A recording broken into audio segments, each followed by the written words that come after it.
entering their worst week since August.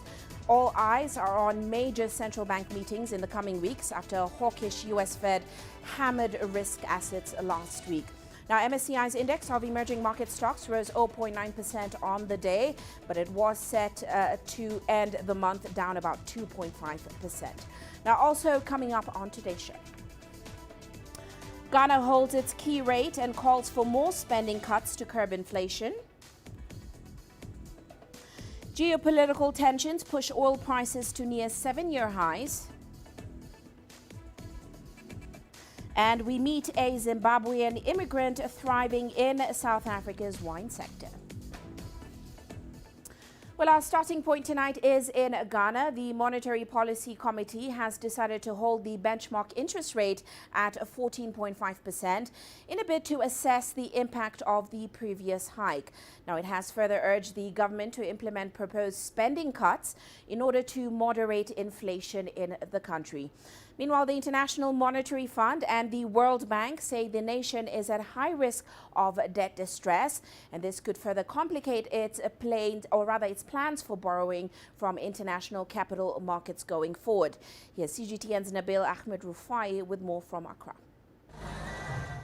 Ghana wants to borrow $750 million from the international capital market, with the option of further increasing by another $750 million to fund this year's budget expenditure.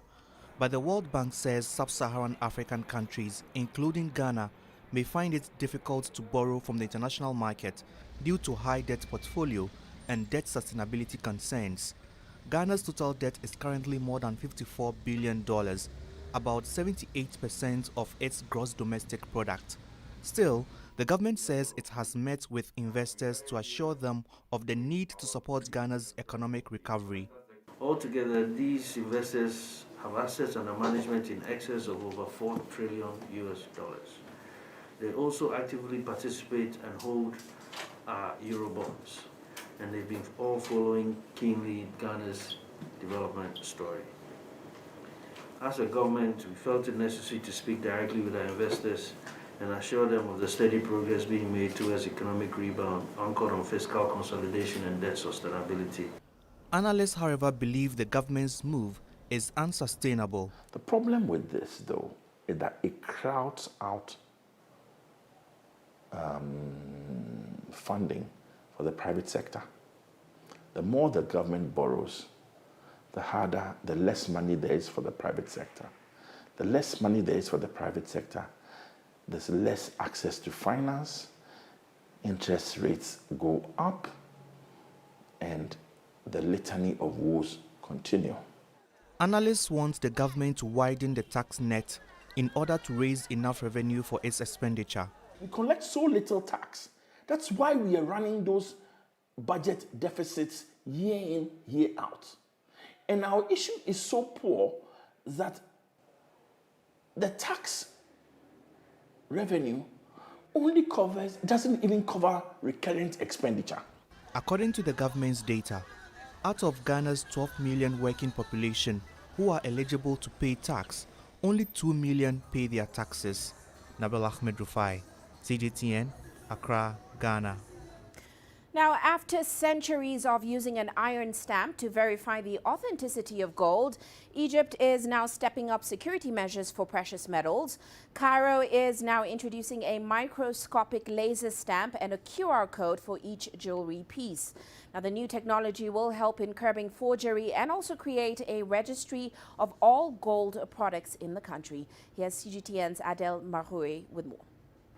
Precious metals like gold are not considered genuine in Egypt without the government's authentication stamp.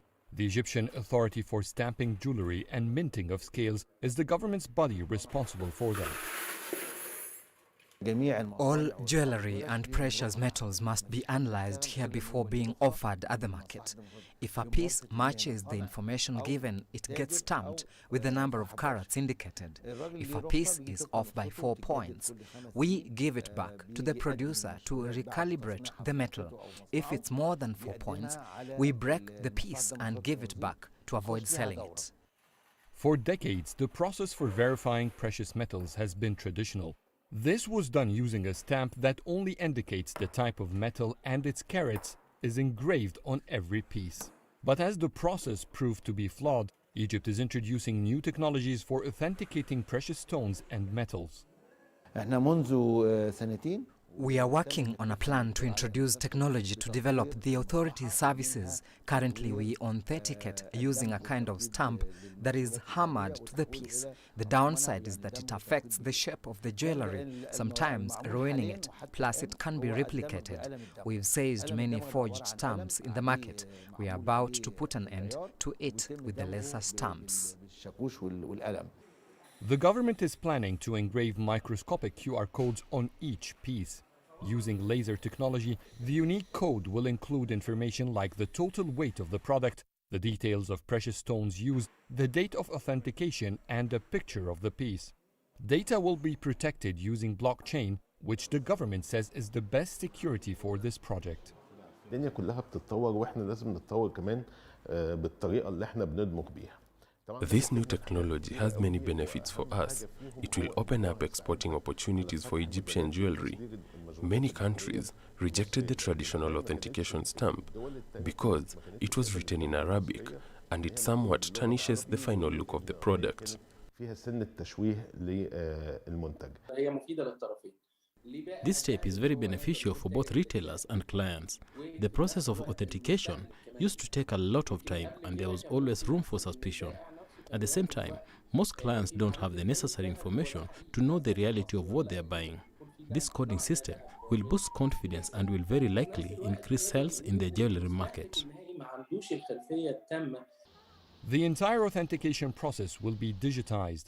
Producers will book online appointments to drop off their products and will get a digital report for each item submitted.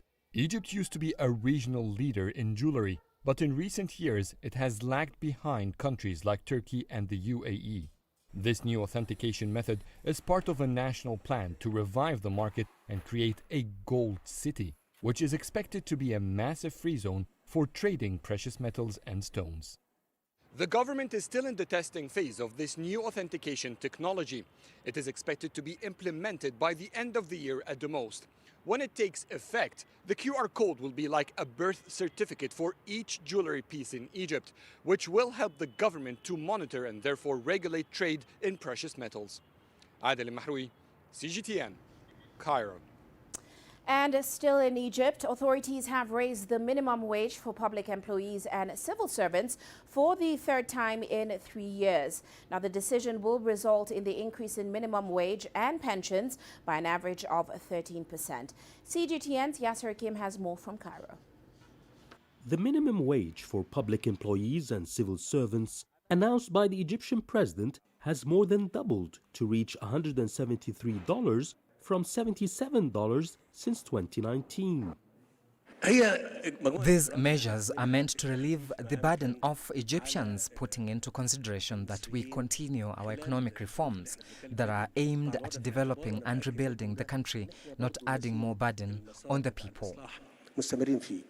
The move that targets over 5 million employees has been welcomed by many Egyptians. It is a very good decision to help the poor cover their expenses. This is targeting the poor who can provide for themselves or pay for their basic needs. And experts believe it has come at the right time.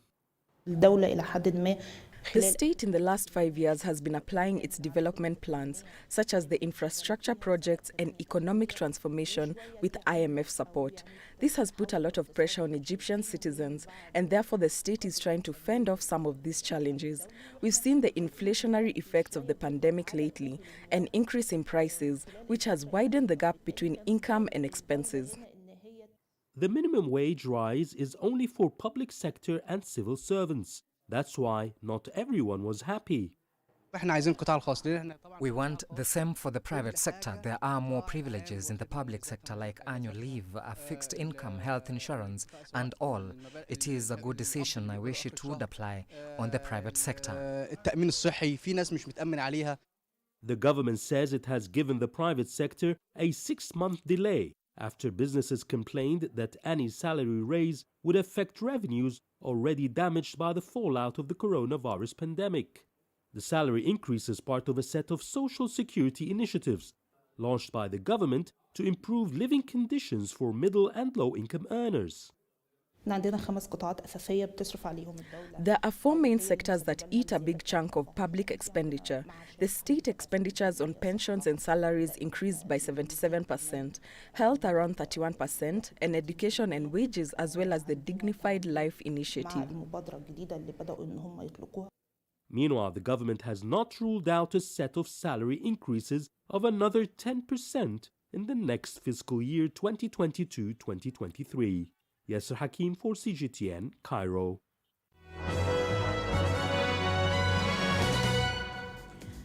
And now a look at other corporate headlines today. British mining firm Anglo-American Platinum is expected to sell 50% stake in its Crondale and its Marikana operations in South Africa to its rival Sibanye-Stillwater. Now, Sibanye-Stillwater will acquire the projects for a cash consideration of 5 US cents and all associated liabilities of the projects. And power companies in South Africa now have until the end of March to reach a financial close for projects aimed at adding emergency generation capacity in order to curb nationwide blackouts. This comes after a lawsuit was filed by a losing bidder, which prevented companies from receiving endorsements from banks. Meanwhile, state-owned power utility Kenya Power is set to start reviewing insurance policies for its assets in its latest cost-cutting initiative. The state-owned utility has also invited technical advisors to bid for the implementation of those plans. The restructuring marks Kenya Power's latest attempt to boost its cash flows as it seeks to cement its recovery from years of perennial losses. And MTN Nigeria says that its money service users in the 2021 financial year increased by about 102% to 9.4 million. The company adds that this has provided a solid foundation for the upcoming establishment of the Momo Payment Service Bank. It further says it has also received a grant of $500,000 from the African Development Bank to fund research on financial inclusion for women. And that's a look at our corporate headlines. Well, we're heading into a short break now, still to come on the show.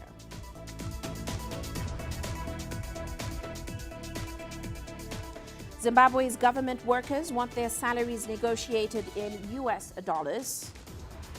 And China reaffirms its commitment to improving cooperation amongst BRICS members. The world economy as we know it is about to change. Global business reports highlight emerging markets, developing countries, and dynamic sectors worldwide. We feature top analysts and newsmakers to provide perspectives on every facet of business. From an on-the-ground perspective, we provide you with balanced and objective assessments. Fast, sharp, and insightful. Global business, only on CGTN.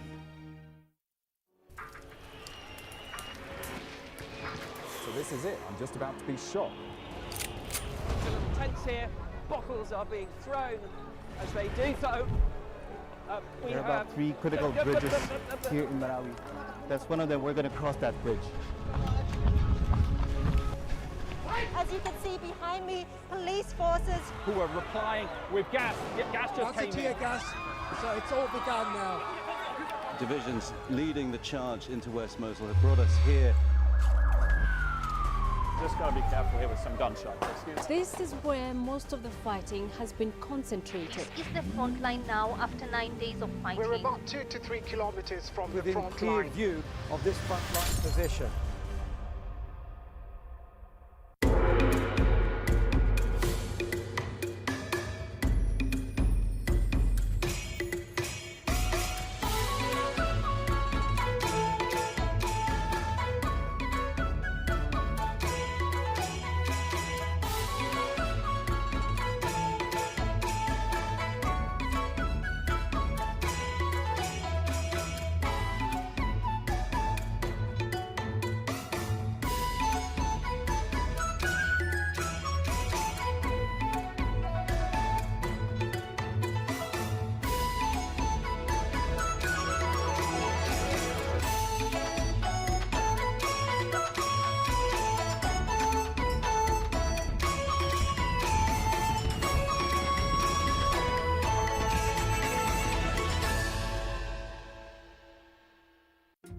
Africa is the nexus of enterprise, and global business will tell you why it matters. From the mega investment projects to multi-billion-dollar mergers and acquisitions. Africa today collects, just in terms of revenues from taxes alone, $545 billion a year. If you take 10% of that and you devote it to the energy sector, problem solved. All this on Global Business, weekdays at this time on CGTN.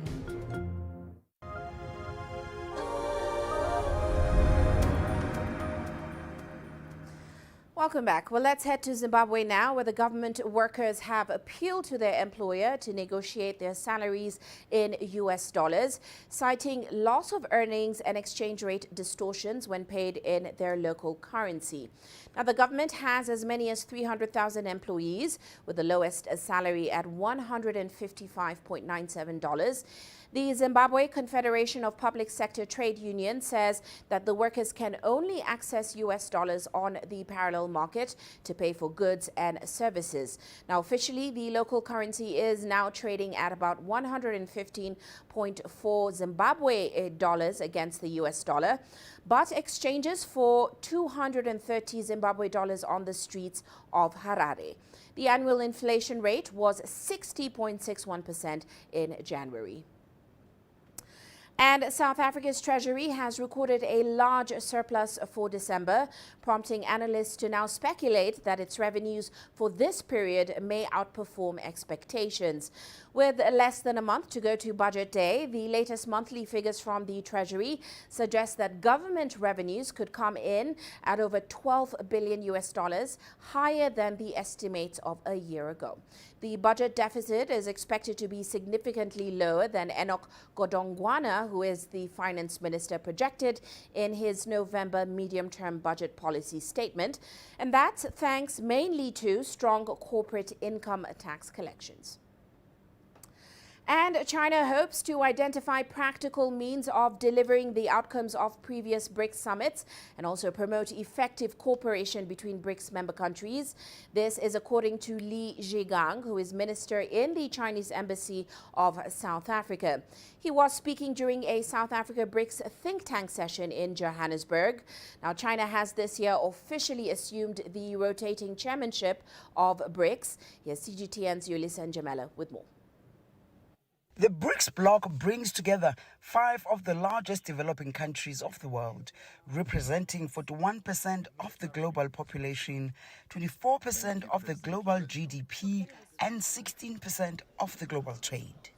BRICS is an acronym for the economic bloc of countries that consists of Brazil, Russia, India, China, and South Africa. These countries meet on a yearly basis to deliberate on critical issues and rotate the BRICS chairmanship. China has this year taken over the chairmanship from India. The BRICS think tank session held in Johannesburg presented an opportunity to engage in a discussion of China's priorities for its 2020 BRICS presidency and its goals. We have officially kick-started the BRICS Year of China. The first BRICS Sherpa meeting this year, held last week, was a great success.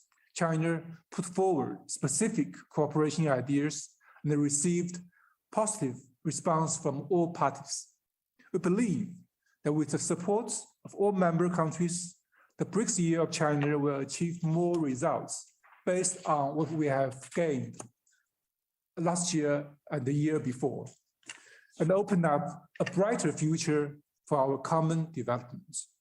Minister Li Zhigang says China is looking forward to working with BRICS partners to deepen cooperation in all areas and build a closer and more results-oriented partnership to meet common challenges and create a better future.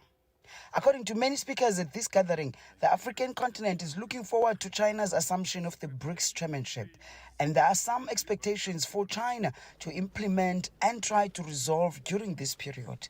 We expect as Africa that China, a strategic partner of Africa, would, as a member of United Nations Security Council, as a chair of BRICS, will indeed advance Africa's wish, Africa's demand for transparency, opening up of the United Nations, a struggle that has been going on for decades, where the African continent demands the reforms of the United Nations Security Council. The African continent usually has 2 to 3 non-permanent seats on the Security Council of the United Nations. The UN has 193 member states. Yulisa Njamala for CGTN in Johannesburg, South Africa. Now, as China ushers in its Lunar New Year, the season marks the start of yet another year of strengthening the deep ties that the country shares with many African nations. Now, Egypt is one such country. It has witnessed stronger relations and cooperation with China in many sectors over the decades. Here's Yasser Hakim with the details.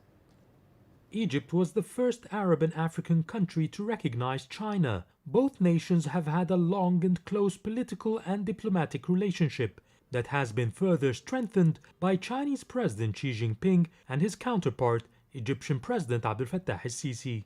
But ties go well beyond politics. There's a long history in cultural and economic relations. For instance, Egypt is the largest importer of Chinese products in the Middle East and North Africa. And bilateral trade has more than tripled in the last 6 years.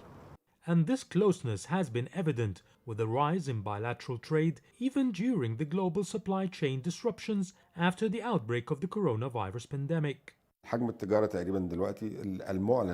The official number of imports from China are around 12 billion, but it's actually much more. Our exports to China are slowly increasing, mainly in raw materials and agricultural products like oranges, dates and vegetables. Chinese expertise is unmatched. You can't establish any project now without seeking Chinese assistance, either logistical, technical or financial. China provides value for money, so China has a priority here because of the huge success it achieved. China has played a big role supporting Egypt during the pandemic. It was the first to send vaccines to the North African country. It established factories to produce anti-COVID medical equipment in partnership with the private sector.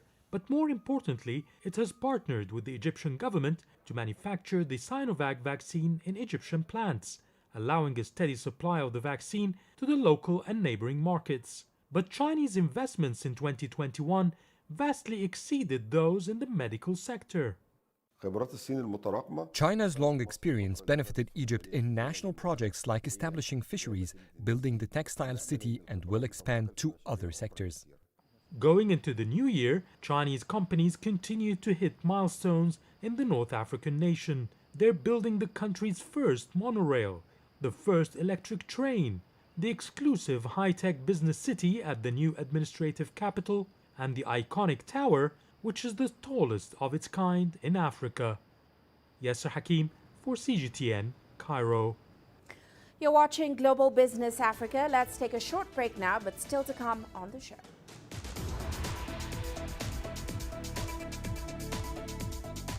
Geopolitical tensions push oil prices to near 7-year highs.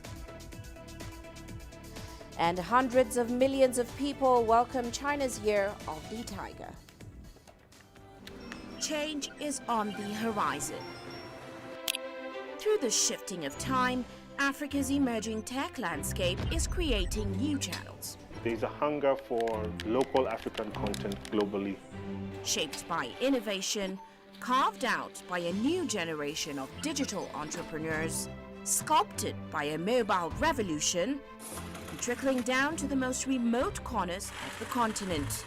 TechSpot is seeking out the new concepts in technology, disrupting Africa's traditional sectors.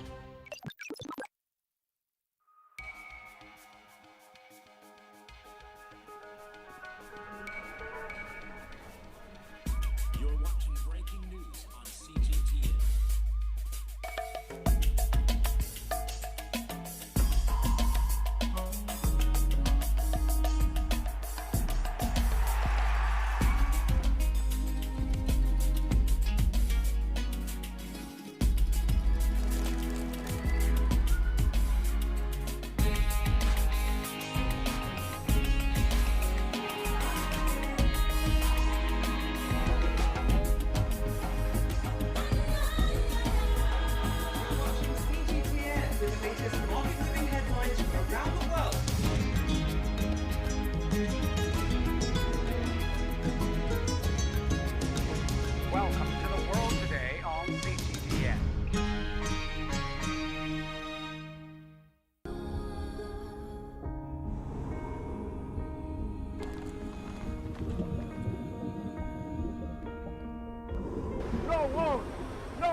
began holding guns. Machine guns from police forces toward the protesters.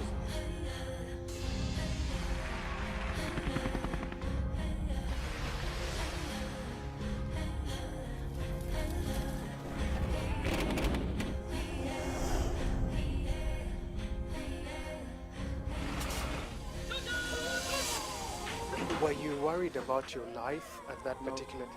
Not at all. What is your assessment of the state of the continent today? Africa has the potential to power itself. Excuse me.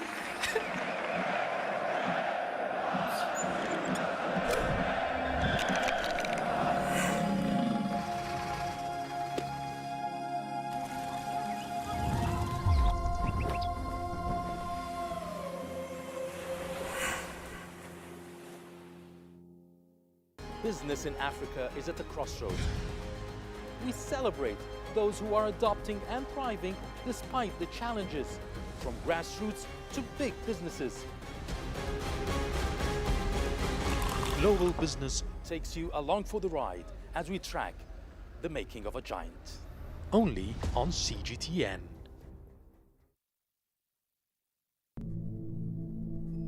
How will your world change today?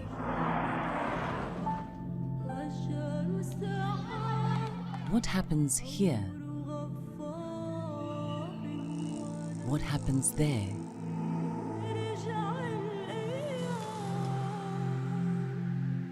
Or what you make happen for yourself?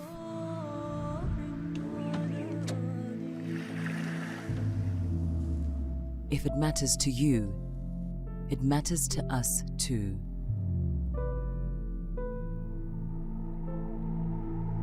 Your stories are the stories that need to be told. Africa Live. Find your voice. I try to not let it affect me, but there are days when it does. I'm a human being, and to see patients in a hospital bed and their family members are not there, there's no one there to hold their hand, that human touch, you know?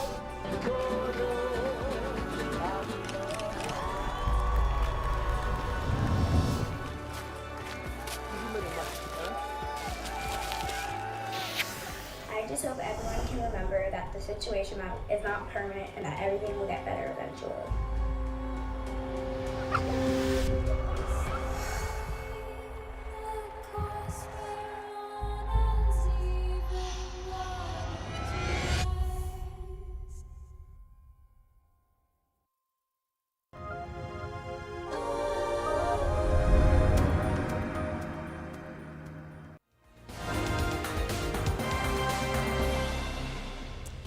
Half past the hour, here's a quick recap of top headlines. Security forces have detained one suspect allegedly involved in an attack in Kenya's Mandera County. Now, at least 10 people died and 8 other people were injured after a minibus taxi ferrying an unknown number of passengers ran over an improvised explosive device. Now, police suspect Al-Shabaab militants operating in the area are responsible for that assault. An African Union has suspended Burkina Faso from all its activities. The decision comes as envoys from the regional body ECOWAS and the United Nations head to the nation for talks with junta leaders. Now, depending on the outcome of the meeting with the coup leaders, ECOWAS could recommend sanctions. The AU says that its decision will remain effective until constitutional order in Burkina Faso is restored. And Malawi has reported at least 32 deaths, 147 injuries, and 20 missing people after last week's tropical cyclone Anna. The country's Department of Disaster Management also confirmed that close to 1 million people have been affected by the disaster. Now, the disaster, which was characterized by strong winds, rains, and floods, has also disrupted a power supply. And that's a recap of other headlines this hour.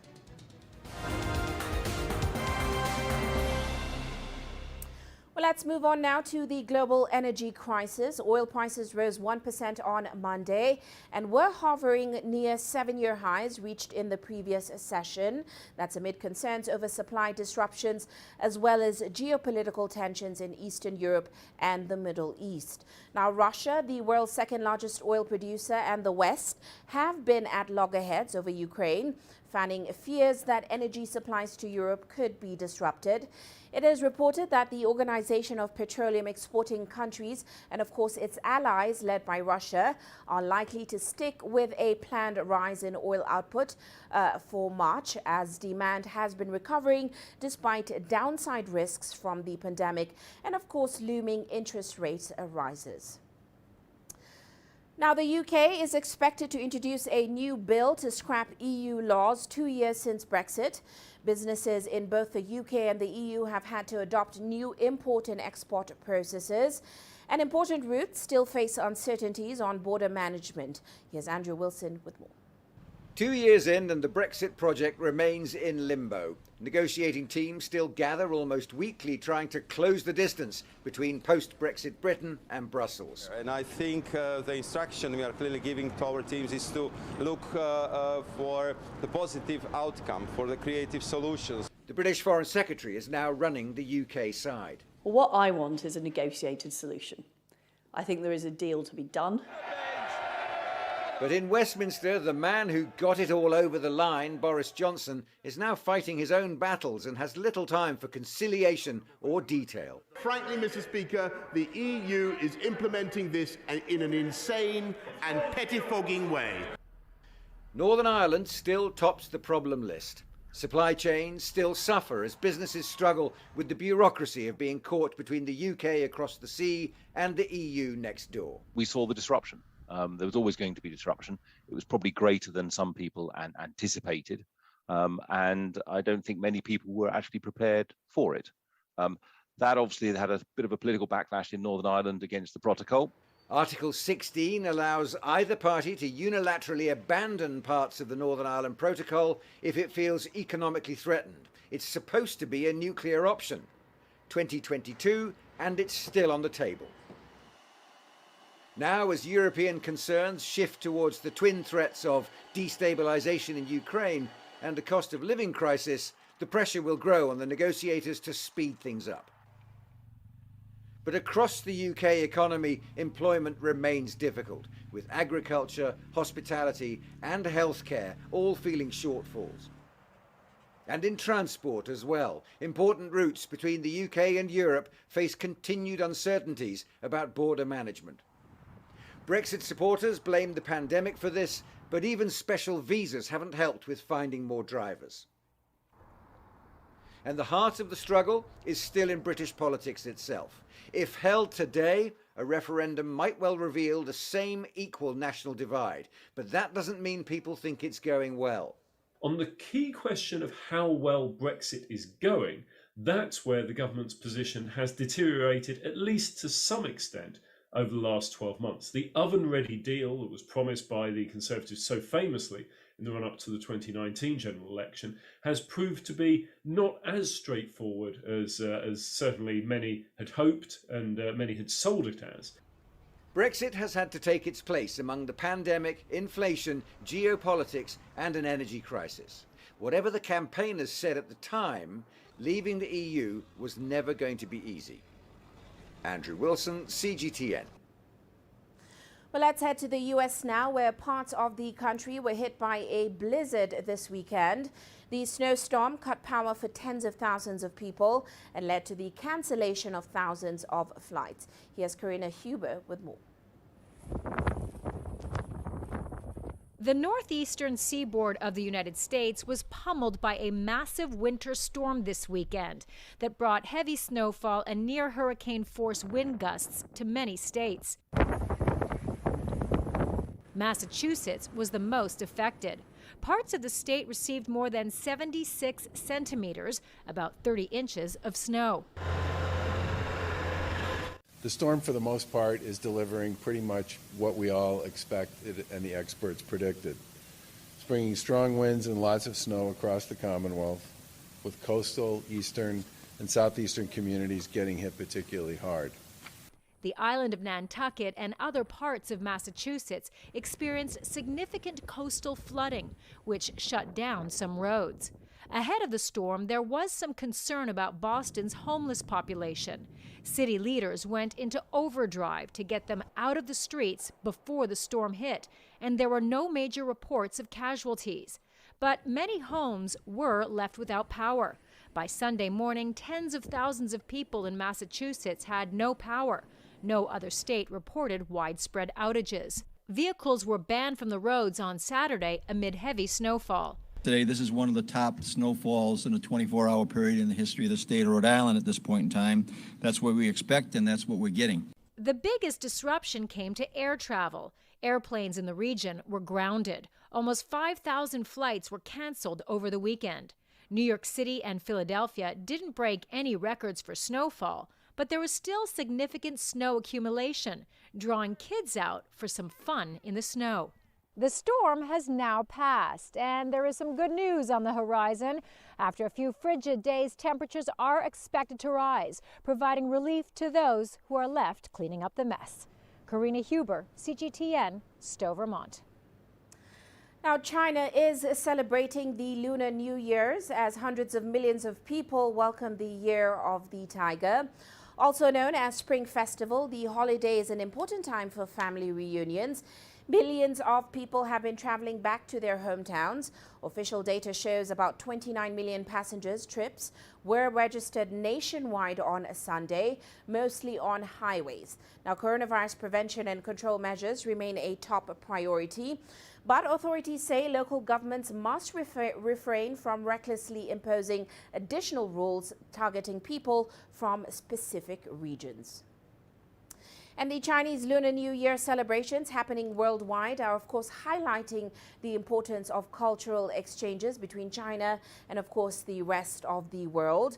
The celebrations to mark China's Lunar New Year are meant to promote mutual understanding and communication between different cultures. Here's CGTN's Daniel Arab Moy reporting.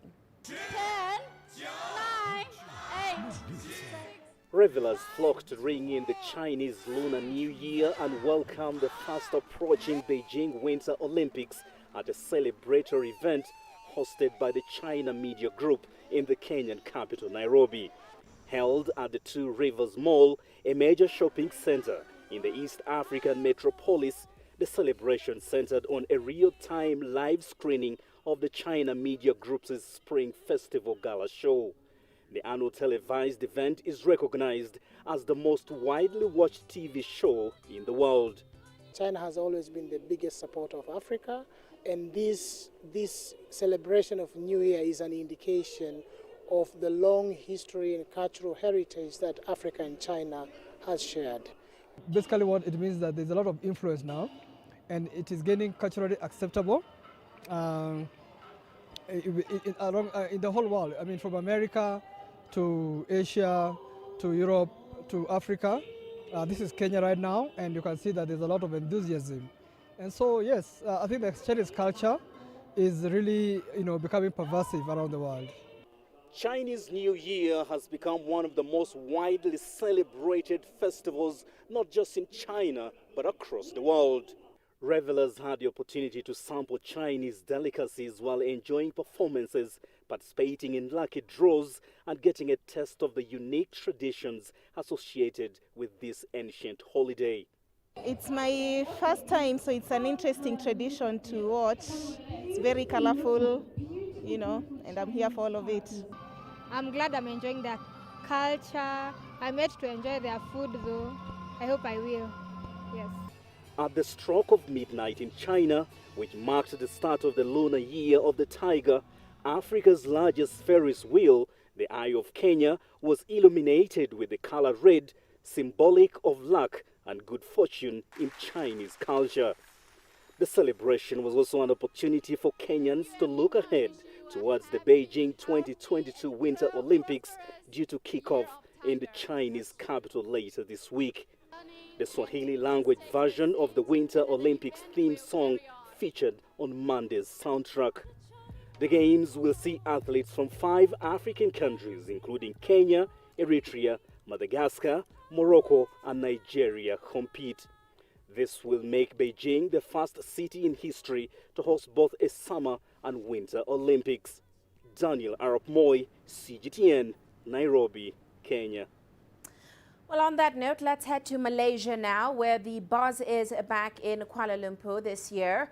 Refurbished cafes and bars in the city's Chinatown are now becoming attractive for people to see and experience Chinese culture during the Lunar New Year. Here's Rianne Melzer reporting. After a 2021 Lunar New Year devoid of crowds, the buzz is back in Kuala Lumpur this year, nowhere more so than in Chinatown. People are flocking there to buy their decorations and favorite New Year delicacies, to eat and drink, and soak up the New Year spirit once again. I feel very happy during this Chinese New Year, doing all my Chinese New Year shopping and bring along my son as well to see the Chinese culture, very important Chinatown, especially during Chinese New Year. But it wasn't always a given that locals would flock here like this. Years before the pandemic struck, Kuala Lumpur's Chinatown already felt like a place in decline, seemingly more attractive to foreign tourists than locals, with many people complaining it was losing its character. Stalls selling cheap imported and often counterfeit goods dominated the main market. Buildings were left to decay. Many traditional businesses shut. Then a couple of years ago, some young entrepreneurs set about refurbishing buildings and opening atmospheric cafes and bars, and an alleyway adorned with Chinese-themed murals and hosting art installations became a huge draw. It's helped attract young and old, Chinese and non-Chinese, back to Chinatown. Honestly, yeah, we are so excited, you know. It has been quiet for the past 2 years, and the last time when I came here, this place wasn't like this, you know, not as decorated as it is now. So we are very happy, and I think it's a privilege. Yeah, it's a privilege, and we're happy to see a lot of people are here. Merchants, some of whom have been in business for decades, are happy to see the crowds back, whatever's drawing them. It's the weekend is very good. Young generation or old generation also have. We hope also more people come back. Now we just hope all the customers come back to look for us. With the new attractive places to stroll and take selfies and eat and drink, the revival of Kuala Lumpur's Chinatown is set to last well beyond this current seasonal upswing. Ryan Meltzer, CGTN, Kuala Lumpur. Well, let's shift focus now to commodity markets today. As we mentioned earlier, all eyes are on oil prices. Brent crude, of course, is closing in on that $100 per barrel mark. Meanwhile, gold prices heading lower, set for the biggest monthly drop since last September, as markets anticipate higher rate hikes by the U.S. Fed, while, of course, a stronger dollar put further pressure on gold prices today. Let's take a short break now, but still to come on the show.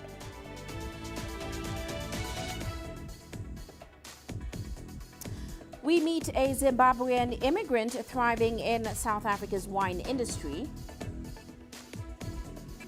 as well as a Chinese restaurant owner with a growing popularity in Egypt.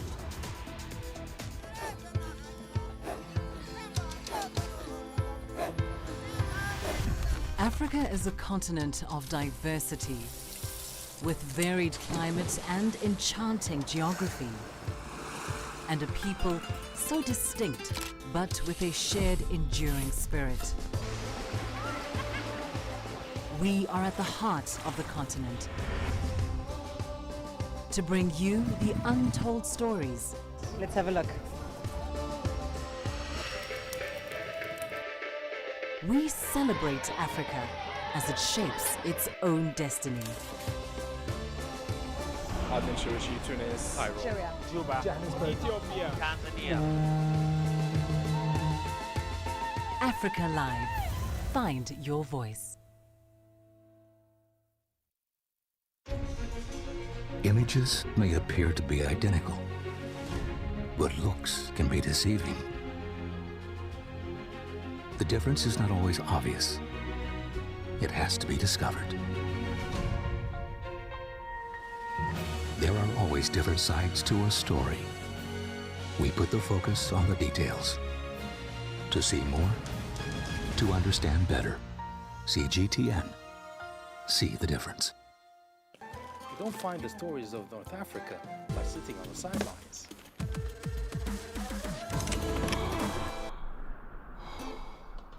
No one else will take you where we can in North Africa. And no one else will show you what it's all about. CGTN. See the difference.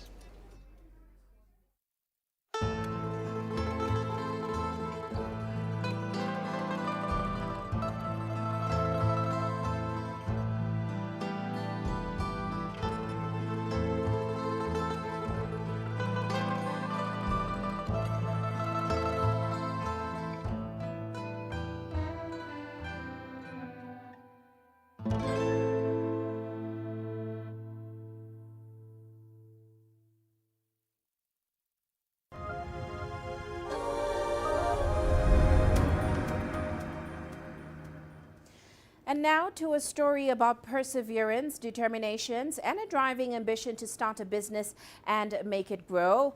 We speak to a Zimbabwean immigrant who left Harare in search of a better life in South Africa. Angelo Coppola spent some time with Tinashe Nyamudoka. Tinashe's story has all the ingredients of a fairy tale. He left Harare and travelled to Cape Town in 2008 looking for a job. He started in a bakery and soon realized he could make more money working in a restaurant. So I started studying wine with the aim of being able to upsell and make more money in a restaurant. And yeah, I think, once you start learning about wine, I just got intrigued. And since I was excelling in selling, one of the managers suggested I do a wine course with the Cape Wine Academy. And yeah, that began the journey of studying to be a sommelier. Tinashe talks about the deep roots, heritage, relationships and history of the wine farms in South Africa and Germany. It's what drew him to wine and the determination to create his own wine brand. He also did a wine business course. So growing up, I've always had this inborn thing just to prove myself, and I know writing in my journals, I've always wanted to run a successful business. So I just saw an opportunity in terms of wine appreciation and discovering new markets. Breaking into the wine industry can be daunting. Information is key, and you need to know how to enter the market, the process, and understand the legislation. Not having studied winemaking didn't count in his favor. That process obviously took months for me to then end up with a partner I'm working with now at Opstal Winery, Artie, who was like, okay, I can show you all the nitty-gritty details. All you need to do is, be able to blend the wines and have a wine label in the name. And once you have it, the other initial challenge was because I don't have any history or wine connection with the land. So firstly trying to convince people in the industry that I could do this and, I could package a product and selling it was quite an issue, and still up to now, some people are skeptical. Part of any business development process is the branding. It's critical. It's why he went to his roots. I'll smell a Merlot, for instance. Then I pick up Masao. I'll be like, okay, this is a Merlot. What do they say in European terms? Black currants, blackberries, cherries, and I'll ace my tasting exams. So when I was coming up with a name, I was like, if the wine is always taking me home to my roots, I might as well call it Kumusha. So Kumusha is a Zimbabwean Shona name, which can either mean your roots, your home, or your origins. The hard work is beginning to pay off. I'm exporting biggest market, the United States, launching in the UK. But I'm excited because I've got a shipment going to China, which is a nice taster, and hopefully it grows big because South African wines are really being impressed in China, especially the Chenin Blanc. It's all about having a vision, having a mission, and staying focused on getting the job done. If you have the passion, you can achieve anything you really want to. I'm Angelo Coppola for CGTN in Johannesburg, South Africa. Well, South Africa seems to have shaken off the COVID-19 blues and rebooted its festivals calendar. Events came to a virtual halt during the almost 2-year lockdown, which impacted heavily on tourism and, of course, small businesses. Now, with the country on the lowest level restrictions, the event sector is slowly being revived. Here's CGTN's Julie Shire reporting. Against the backdrop of popular tourist spots, Lebo's Backpackers, Soweto's famous festival brought new life to South Africa's vibrant festival scene. We're a business that creates a platform for small businesses. So, I mean, without any gathering, we can't work. So the impact was very, very horrible, not only to us, but all the small businesses that we are connected to. Losses almost crushed the industry. A devastating 700,000 jobs have been shed since March 2020. Small businesses across the tourism, arts and crafts, hospitality and catering sectors could also not escape the sting of a lengthy lockdown. Personally, I was living like on hand to mouth because I had to target my products, market them through like on my WhatsApp or maybe like on social media. I have to adjust everything. Budget-wise, I have to adjust. Business is slowly picking up. Entrepreneurs are optimistic the festival will spark a strong turnaround. The impacts of the lockdown has devastated the country as well as the economy of township. Yeah, I'm very, very happy that at least we can showcase our works. People from different locations, suburbs, can show their products and market themselves. My customer base, it's tourists most of the time. My hopes for 2022 is for business to come back as normal, for everyone to go back to their regular lives. And then in that form, everyone will be able to survive and will be able to get more channels to even get out of the country and explore our work somewhere out of South Africa. Johannesburg and other cities are working hard to revive the industry after a 2-year lull. The whole industry has really been affected by the pandemic, but slowly we can see now that most countries are opening up. They are allowing for South Africans to start traveling. But over and above, once the vaccination has reached its peak, obviously the industry will now start picking up. Countries are gradually opening as the Omicron wave subsides, but until the international tourists return, local businesses are depending on South Africans to keep the kitty ticking over. Julie Shara, CGTN, South Africa. Well, let's now head to North Africa, where our correspondent Yasser Hakim met a Chinese restaurant owner in Egypt and prepared the following report. Yan Hui is preparing food for clients in her small restaurant in the affluent Cairo suburb of Maadi. Yan Hui, nicknamed Mariam here, has been in Egypt for 8 years. She's married to her Chinese partner Yasin and has 2 boys, Ayman and Anas. I am happy in Egypt and Egyptians are treating us very well. I have adapted to life easily here because I and my family are Muslims, so there were no differences between our traditions and habits when we lived in China and now when we're here in Egypt. Also, I have been in Egypt for 8 years and I'm now used to the life here. Her restaurant is called Silk Road, which serves Chinese food, a popular cuisine for Egyptians. Egyptians like Chinese food. When we opened the restaurant, the most popular dish for Egyptians was the beef noodles and fried noodles. But now, many youth like the hot pot and come out to try the hot pot experience. The restaurant is also popular amongst many Chinese expats. The dishes is very delicious. I like this restaurant very much because my hometown is in the northwest of China. So those dishes are very suitable for me. I think the biggest difference is from the kind of dishes, just like for the local people, they like the meat. But for Chinese people, we like vegetable very much. Yan Hui says she's not been able to celebrate Chinese New Year back home recently. Travel is very, very difficult because of the coronavirus pandemic. There's a 14-day isolation in China and many days of isolation here too. So it's very hard and tiring to travel. Also, ticket prices have become very expensive, so it's not easy to travel. And to make up for missing her country, Mariam has planned to make her restaurant a haven for Chinese expats to gather and celebrate the Chinese New Year. We celebrate in Egypt by gathering in the restaurant, eating dumplings, watching Chinese TV, and enjoying time together. She's hopeful that next time she will be celebrating New Year with her relatives and friends in China.